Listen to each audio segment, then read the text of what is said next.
our group from here went to Haiti, and every year Leah has gone, and you've heard a lot of Leah's stories, and Aaron has gone to Haiti, and we've invited people to go, and you might know one of the years where you pick up the pace, and Aaron's going to share that with you, but a lot of our prayers, your phones got lit up about the Haiti trip, and people got concerned, and so we prayed, and we got a little concerned about it. And then as I was concerned and praying across the bottom of my Fox News network, the United States National Guard has been deployed to Haiti, and I'm thinking, Cindy, we need to pray again. There's a deployment. And so all of your social media got lit up. You had a lot of questions. And just like what Sean said, God has this. He takes care of his people. And so they're going to share with us a little bit this morning. I'm going to wind it up with a devotion later on. And they're going to tell us a little bit about their trip and how God used them to work on our Haiti trip that you've all been asking questions about.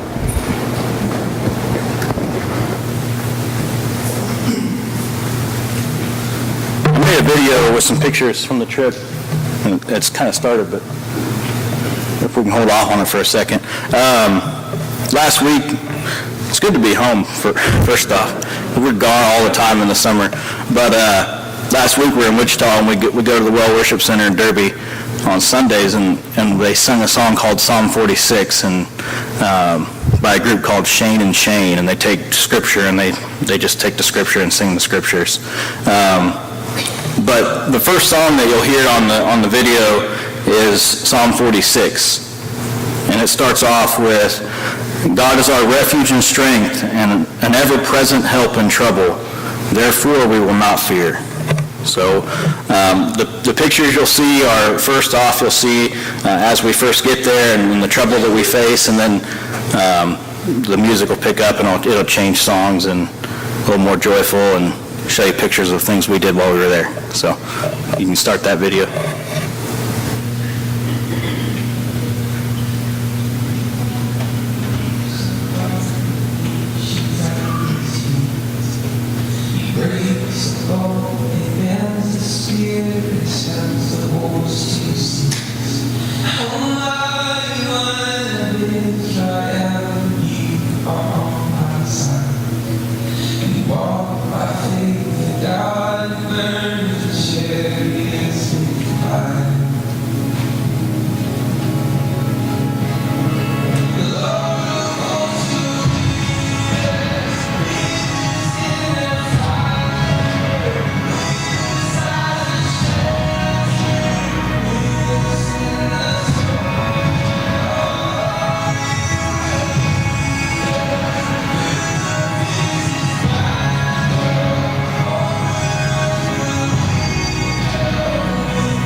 That picture there, that's there at the orphanage. That's the guest house that we stay in. And one of the guys that we were with, we went on this vocational team, and he taught kids photography, and that's one of the pictures they took. I thought it was really pretty.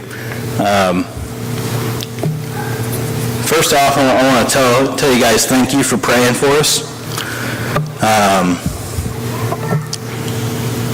Being in a foreign country, it could be scary anyways, without all the extra stuff.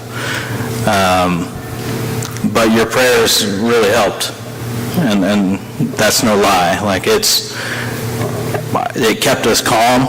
I don't think Trish can attest to it. I don't think anybody on our group was worried.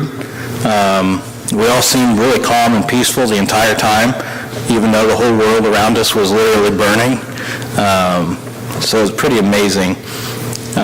This was my third time to Haiti, and the first year I went, we spent 2 weeks there, and I spent a lot of time traveling on the streets, and I love going and immersing myself in the culture and learning new things about Haiti and seeing how people live. And when we landed there in Haiti, it was like 2:30 in the afternoon, I think, and everything was pretty normal. And basically what set off all the riots was a combination of three different things. One, the government had been subsidizing gas prices for a while, and their subsidies were going to end. And gas prices were going to shoot up almost 50%. So obviously when you're making, I think the average person there makes $2.25 a day, $2.25 a day. And when gas and most diesel, everything runs on diesel there just about, when diesel's almost $5 a gallon, and it takes you 2 days' wages to get 1 gallon, that's a problem. So the government decided they got together and they were like, well, maybe it'd be best if we made this announcement during the World Cup game when Brazil's playing. And Brazil's their soccer team, like they're big Brazil fans. Well, they made the announcement right at the beginning of the game, and then Brazil lost. And we've seen how Americans can act when their team loses in a big game. And you've seen the riots and people burning things in the streets. Well, this is magnified because not only did their team lose, but they also knew that their gas prices were going to jump way up, and it was going to really hurt their livelihood. And the third thing was that they're not happy with their president. And I've been reading a history book on Haiti, and they're never happy with their president. They come in and they have a 5-year term, and I don't know if any president has lasted more than 2 years in the past 50 years. They get overthrown constantly. So the current president there now has been there for about a year. He's been in office. So these riots are also to keep the gas prices low and hopefully have the president step down. Their prime minister stepped down a week later, but their president's still in office. So anyways, so these riots, they burn tires in the street, or they'll set dumpsters out in the middle of the road that you can't move, or boulders or rocks. But when we landed, everything was fine. I think the game was just getting over maybe when we landed. Of course, I had no idea it was even happening. We load into the truck. You saw pictures of the truck that we ride in. It's basically a box car, or a box truck that has been converted into a passenger vehicle. There's no windows or anything. There's no sides really. You can see everything when you're riding. I like it. It's pretty cool. We're driving down the street and we're heading to the orphanage, and we get stopped, which isn't odd in Haiti. The traffic is crazy. If you've ever seen anybody trying to drive in Haiti or any other country, like India is crazy too. But we get stopped and we're sitting there for quite a while, I think probably 30, 45 minutes, and we haven't moved any. And we have to turn around because people are turning around up ahead of us, and they're saying, oh, there's a roadblock, you'll have to go a different route. Okay, I've been part of that before, it's not a big deal. We go back and we're on a different route, and we go to get through this intersection, and we're sitting in front of a police station. And a police officer comes out and talks to our driver. And I'm thinking, oh boy. He sees a bunch of Americans in the back of the truck with all of our luggage, obviously just came from the airport. He's going to want to search our luggage and take things. But that wasn't his intention at all. His intention was to keep us safe. And he was asking our driver, when I later found out, he was asking our driver, hey, where are you headed? And telling him, no, that route's blocked, you can't get that way either. Let me try to find you a safe route. And we pull off to the side of the road, and we sit there for probably an hour. And I'm watching. It's a pretty busy intersection, lots of people, and I start seeing beer bottles and rocks being thrown on the streets. And I'm like, that's weird. What? Something's going on. That police officer comes back out, and he tells our driver, hey, you need to pull into the police station. And we pull in, and they shut the gate, and there's guys walking around, full body armor on, and with semi-automatic rifles and handguns strapped to their legs. It's a pretty crazy thing, and I'm watching these police officers the whole time, and I'm kind of like, I'm just soaking it in. And I'm like, this is something I've never seen before. This is new. And there were, 20, 30 of them. There were a lot of them. They find a route for us, and they say, you need to go this way. You can go this way. It's a clear route. We found it for you. We're probably in there for about an hour. We leave, and we come up on a bunch of tires set on fire on the road. We're still a block away from it, so we don't want to get close to them. And we turn around. We try to go back into the police station, and they say, no. You can't come back in here. You can go this way. This way's clear. So we try that way. It's blocked too. So they turn us around, and we get back, and they let us back into the police station, and we end up spending the night there. I think that's about when some messages started going home, and you probably started hearing things about us being in trouble. I called my wife, and she wasn't concerned at all. She said, oh, you're fine. I'm like, okay. I kind of thought maybe she might be concerned. I hear all these other people's wives or family members being concerned, and I call my wife, and she's like, oh, okay, yeah, I know what's going on. You're fine. Oh, okay. There was a fire. One of the pictures, you could see the black smoke while we were in the police station. You can see the black smoke billowing up just outside one of the gates, and there's music being played with drums, and Leah's like, well, is it voodoo? I said, well, I don't know. I haven't brushed up on my voodoo for a while, so I'm not sure. Like, I don't know. She's like, well, if it's voodoo, then you might be in a little bit of trouble, but if not, if it's just people singing, you're probably okay. I'm like, okay, well, I don't know if it's voodoo. But anyway, I don't know. I still don't know if it was voodoo or not. But either way, the police officers had offered that night. They said, oh, yeah, we can take you, we can escort you to your orphanage for $1,000 cash. And we said, no, we don't want to pay that. So we waited till the morning, and there was different police officers who were on duty at that time. And we're checking to make sure. We have a translator there with us, that she's here in the States. Her name's Jemima. She's on an education visa right now. She goes to Johnson County Community College. And she was with us. And she's talking to the police officers, talking about a safe route, when's a good time to leave. I think we got up at 4 o'clock in the morning, or 4:30 in the morning, and we left just before 5 to head to our orphanage. The police officers that were on duty in the morning, they offered an escort. And there was a picture of the truck with all the people, with all these police officers in the back of this truck. I gave a new respect for the police force there in Haiti. They don't have a military in Haiti. They just have their police force. And from what I hear, they're mostly corrupt. When God put us at the right police station that night, filled with officers that weren't corrupt, and they were more worried about our safety than anything else. It was amazing.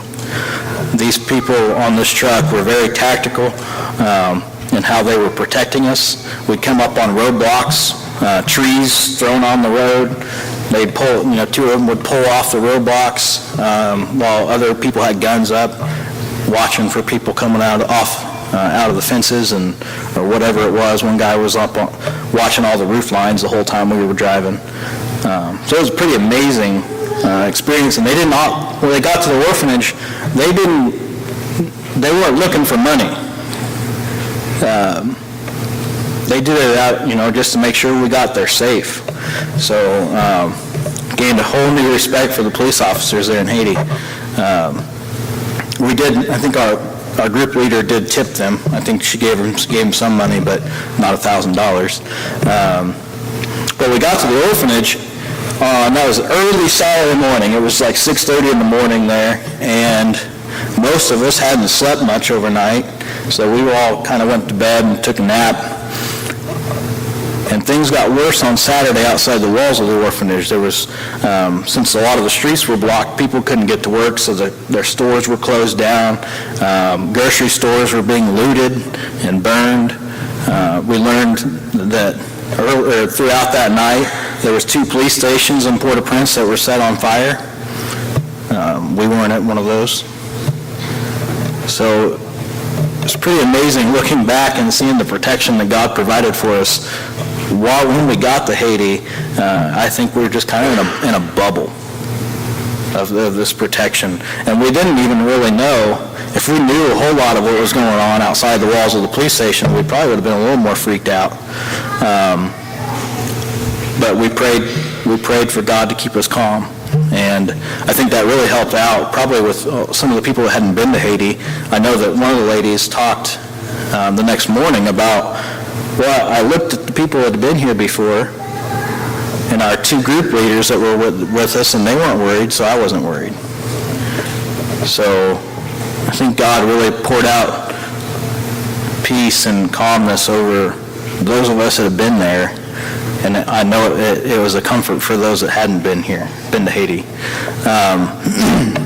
We got there, and we went to work inside the orphanage as we would have if we would have got there without the issues.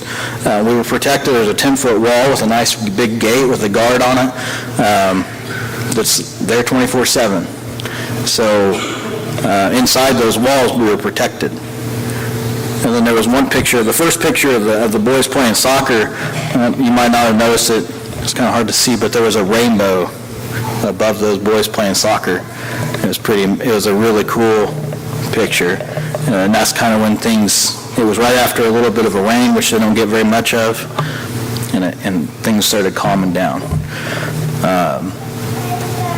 Our one group leader was worried about getting diesel and water, because you probably could just drink out of the faucet there, but it probably wouldn't set well with our stomachs and the water we're used to.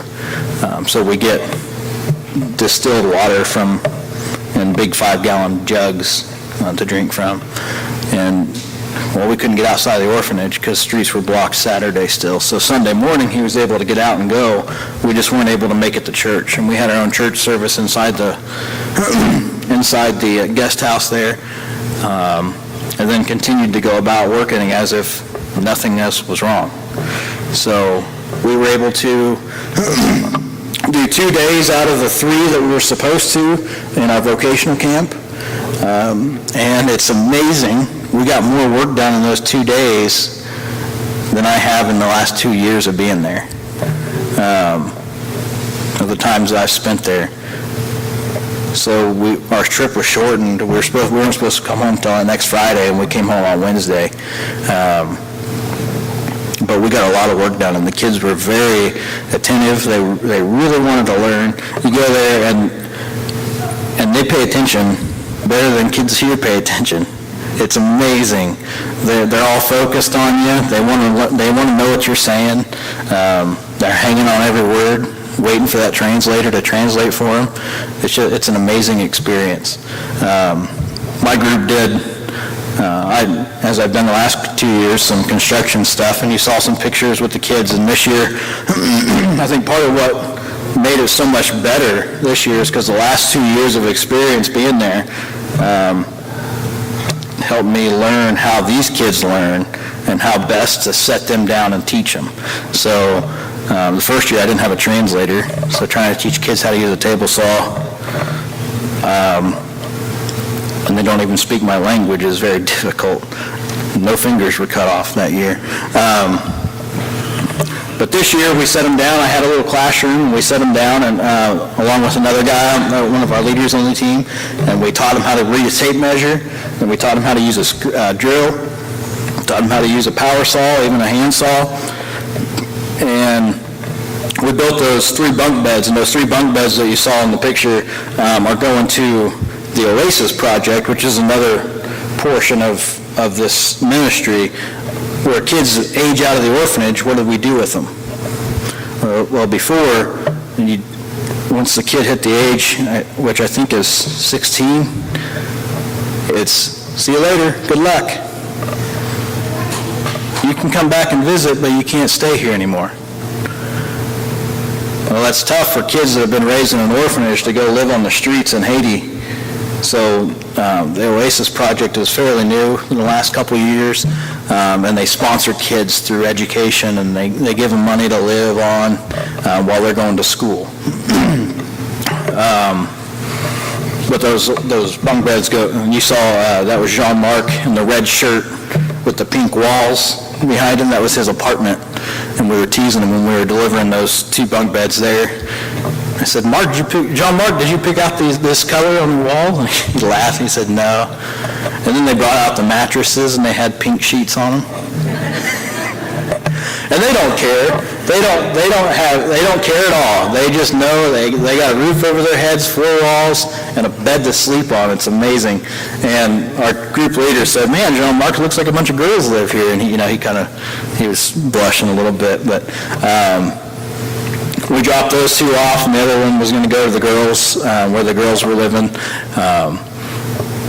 But we got a lot of work done in the short amount of time that we were there, and we also got to minister to the kids. And every year, the kids do more ministering to us than we ever thought about doing to them. They're so happy with what they have, with so little. It's just amazing. I think Trish is going to talk a little bit more about her experience and maybe how her faith has grown through this whole experience. So thank you again.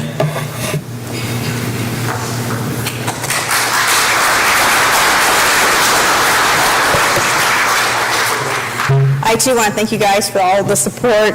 It's going to be hard to get through this. Just bear with me. I decided a year ago, I told Sean, I said, I'm going to Haiti. I thought we would all go. And when it came down time, it wasn't possible for all of us to go. I said, Kaylee and I are going to Haiti. However, we're going to do it, no matter what. And I've been struggling with my faith. I just needed God to show me. And I prayed for that. As I was preparing for the trip, I was like, Lord, I just need you to build my faith. I need some faith building experience. So I guess I don't really want to take credit for the riots in Haiti. Don't really want to say that I caused them. But God put me in Haiti at that time for a very specific reason. And it was to build my faith, which is what I prayed for. So be careful what you pray for. But it was amazing to see how God did put this bubble of protection around us. I felt it. I was at peace. I was at complete peace with other team members the entire time that I was there. And, we were in the police station. It just seemed like, okay, we're in this police yard, and this is where we're supposed to be. We're safe here. We started hearing gunshots. We saw them drag somebody off the street. I'm not sure if the person had been shot or what. We're not real sure. But I was still at peace. And when we started hearing the gunshots, they moved us to another bus because ours was all open air, of course, and we were the gate of the orphanage was like from here to the door to the church. And so, they felt like we were in harm's way, and so they said, we want you to get over in this bus. And it was a really nice bus. It's like a brand new bus they used to transport prisoners or something, I guess. I don't know. It was a really nice bus. And it's like, okay, God's protecting us completely. He put us into this I felt very, very safe. And that's where some of us slept that night for the few hours that we maybe kind of slept. And so we were in that bus, and then they come and woke us up and said, we're leaving. And, when you're packed back in this open air thing, and I have my daughter there beside me, and we're driving down these streets, it's pitch black out. And you see the police officers getting ready to escort you, and they're putting on black face masks and bulletproof vests, and I don't know my guns, but some really big guns. And they crawl in the back of this Toyota pickup, which Sean was very impressed it was a Toyota. And, they're on top of the truck with their guns pointed this way. They're on the sides with their guns pointed this way. And I was sitting there, and I was thinking, should we be sitting on the bench? There's just windows around us. Should we be on the floor of this bus, maybe? A little more protection. I said something to Kaylee. She was like, no. I'm like, okay, we're good. And so we just drove down the streets quite quickly, as quickly as you can when there's huge boulders going across the middle of the road, and up on the sidewalks we'd go, and we'd come back down and around the burning tires. And the whole time, though, I really did have peace. I thought, God has provided these police officers for us, which before, like Aaron said, they were going to charge $1,000, and now they're doing it for nothing. There's a reason God put all of these things. And when we completed the trip, we were at the airport, and I made the comment, I can't believe how many times God has shown us that He is there for us and has helped my faith. And one of the ladies that was there said, let's make a list of all of the different miracles that we witnessed this trip. And I didn't get the exact count, but I know it was over 100 things that it was like, okay, only God could do this for us. He put us here. He put these people here. Jemima was a perfect example. She was raised in Haiti, lived in the States, but had to go back to Haiti, and now is back in the States for an education visa. She wasn't supposed to be on this trip. She was our interpreter. If she wouldn't have been there, we would not have had anyone on the trip that could fluently speak Haitian, or Creole is what they speak. And at the last minute, one of the leaders told her, she said, Jemima says, man, I wish I could go with you. And she goes, why don't you just go? Just come with us. And she was a lifesaver. The other one was our driver, was a newer driver for the orphanage. He didn't speak English. but he had our interest at heart. I heard him, Jemima said, he told me, he said, "You are my responsibility. I picked you up from the airport. I will make sure that you all get safely to the orphanage. You are my responsibility." And, that was just two examples. Another one was, we were supposed to, we have limited amount of water. In Haiti, the people do not have electricity on a regular basis. The government controls the electricity. So unless you're wealthy, you have no electricity. In the orphanage, they have no refrigeration or freezers, except for in the guest house. Those are only ran by generators, which Aaron said the price of diesel. They can't afford to run generators 24/7. The government will turn on the electricity whenever they feel like they want to. It might be for an hour a day, it might be for 2 or 3 hours. We were fortunate we had more electricity, which is another God thing, because we couldn't get diesel. And so the electricity was on more because they wanted to keep people in their houses because of the riots. They wanted to keep them in their houses and not out on the streets. And so they had the electricity on more than when we were there than normal, they said. But it's just, we saw time after time after time God protecting us, God taking care of us. We always had water. We always had everything we needed. And it was just really amazing. And the most amazing part are those kids. I know if Kaylee's sick today, but if she was here, she would be telling you, Mom, this is what she told me, she goes, Mom, I just want to bring all those kids home with me. I want to bring them all home. I want to find homes for them here. And they were just precious, precious kids. They were so happy, so joyful with absolutely nothing. The thing, me being I love to cook. The thing that amazed me was what they cooked with. They fed all those kids in that orphanage. The kitchen looked like a black hole with a source in the floor for heat or for fire and a table. And they cooked for all those kids in that kitchen. And, but the kids were happy. They didn't care what they had, even though they had nothing. And they were just a joy to be with, a true joy. I want to go back. I want to see those kids again, see how they've changed. I want my family to go. I said, I want all my kids to go, or my husband. I want them all to go because it was such a neat experience. I really encourage you guys, if you have a chance to go, you should.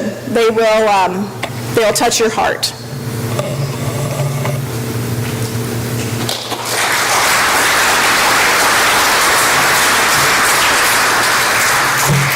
Great.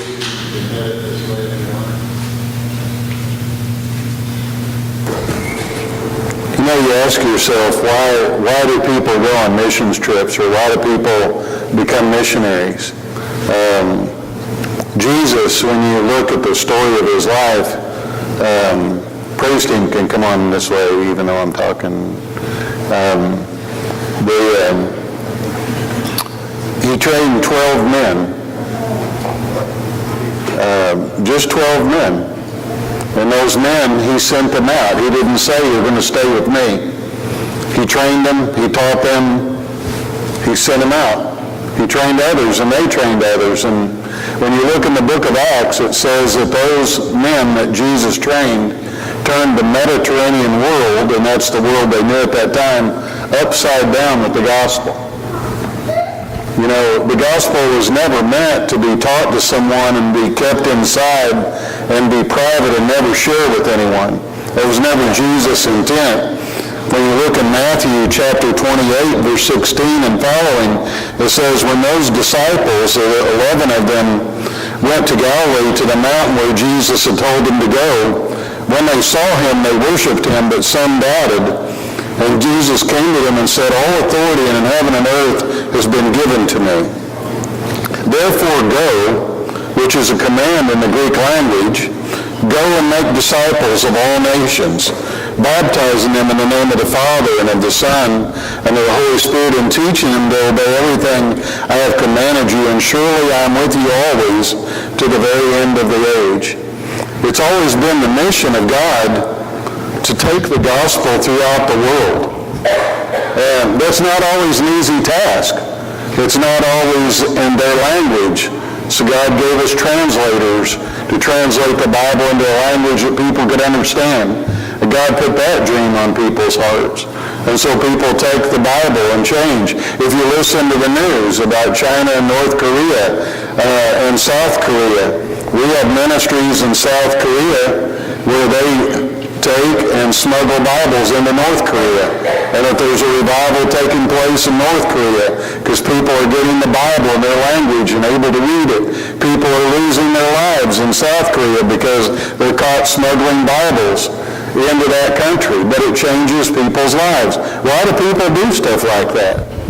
Why do you put yourselves in harm's way and go and work in an orphanage in Haiti? Because Jesus said to go to all the nations and preach the gospel so that people can hear the gospel. And I'm so glad of that. When I think of people that are so inspirational, like William Tyndale, who knew that the Bible was not written in the English language so that we could understand it, do you realize that William Tyndale gave his life so that you could be a Christian? You were his mission project. Because if you couldn't read the Bible, you wouldn't know how to follow God. And so he wanted to translate the Bible into the English language, and for that he was in prison and his life was taken. And before he died, he said, Lord, just open the King of England's eyes. All I want to do is give these people the Word of God so that they can be saved. That's why we do it, so that people can hear the gospel, so that someone can know Jesus Christ. That's what it's all about. That's what Christianity is about. Somebody had the courage to come to the prairie in Kansas and bring the gospel to people out here in the wild, woolly West. And because of that, people in your family history got to know Jesus. That's why people do it. And that's what we're a part of today. I'm proud of these guys and all the work that they've done and all the lives that have been touched and all the joy they felt from your prayers. And that's a wonderful thing to be a part of. And help us to always remember we're a part of a mission project. And so I'm excited to be a part of that. Maybe God's been working on your heart lately and you have a decision to make or to share. Feel free to share as we sing our invitation hymn this morning.